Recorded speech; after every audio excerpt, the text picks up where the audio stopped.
It's also probably worth noting with the clean sheet as well for them, it's their 4th consecutive clean sheet, the first time ever since 2016. Now, I know a lot of talk and a lot of credit has gone to Edouard Mendy between the sticks, but some has to be given as well to that backline, particularly with Thiago Silva. And there has been a few defensive combinations that Lampard has used throughout the season so far. But just want to get your opinion, Jens. You have 5 centre-backs in this Chelsea side. Who is your best centre-back? Number 1, Gary. Well, I think because of his experience and calmness, I think I would go Thiago Silva, undoubtedly. And I think he has made a big difference already. So he would be my first choice of one of 2 centre-backs, yeah. Scott, are you in agreement? Yeah, total agreement. It's Thiago Silva +1. I mean, he's brought in, we know that Chelsea want to go down the kind of development route and the youth as well, and not wanting to give long-term contracts to people over 30. So to bring in someone like him, he's come in to be in the first team. He's been a world-class centre-back, and I think despite him making a mistake in his first game, I think he's shown a real calmness. Chelsea have some really talented footballers, but don't have many leaders. He is a leader. So it's him +1. So the other question is, who is that +1? That you have got 4 other individuals who's fighting to be alongside Thiago Silva. Scott, who would you go for? And I'm just curious, what is your pecking order in terms of the centre-backs in Chelsea? But first, who would you pair with Thiago Silva there? Yeah, it's a really interesting one because they've got some players with different styles, and I'm thinking particularly of Christensen, who was a ball-playing centre-back.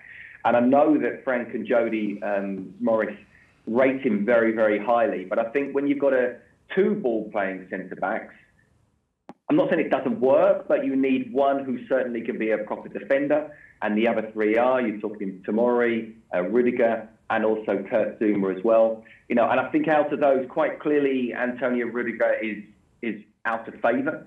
Okay, he played midweek, but he's definitely out of favour, the fact that the club were willing to get rid of him. Tomori, I saw lots of him at Derby, and I also went to Stamford Bridge last year where he kept Mo Salah in his pocket, really, and it was 0-0. It was a fantastic performance.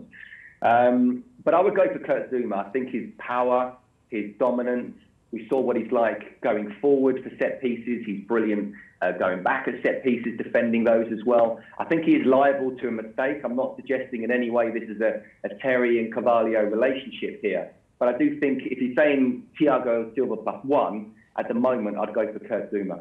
Gary, what's your pick? Yeah, I think we've seen it today, to be honest with you, and I think that's what Frank Lampard would try and pick, if possible, Silva and Zouma as the 2 central defenders.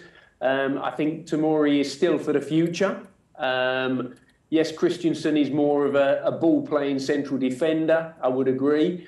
Arguably, the next sort of rugged central defender after Zouma is Rudiger. So possibly Silva and Rudiger might work as a good partnership. But as Scott has said, it would seem that Rudiger is a little bit out of favour at the moment. So it seems like both our pundits have agreed with Thiago Silva and with Kurt Zouma as well as their preferred centre-back pairing for Chelsea. What is your preferred centre-back pairing? Let us know on our Twitter at Stadium Astro.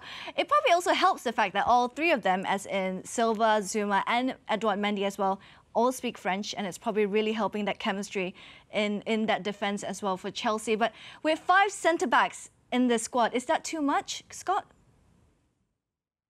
Yes, it's probably 1 too many. I think you do need 4, although, of course, if Chelsea are going to go to 3 at the back, which they have done at times, certainly last season, then you just need 2 extras. So while it's not ideal, and if you're not in the team, or certainly even not on the bench, you're going to be very, very frustrated. I think one thing you have to realise at a club like Chelsea is you cannot be short. You cannot be short in any position whatsoever. So if you do get a couple of injuries, if Thiago Silva is struggling a bit with the pace of the Premier League, if Christensen is injured as well, then you've still got 2 centre-halves and another one on the bench. So I wouldn't want to be that 5th centre-half. I would want to be playing as much as possible. But Frank needs to look after the club and he needs to look after the results. And we know, Pep Guardiola's talked about it, the muscle injuries that's come around this season, 47% more, I think he said. You know, injuries will play a part here, so therefore the depth of the squad will as well. So in one sense, yes, but in another sense, I would imagine that all 5 will probably play a part at some point this season.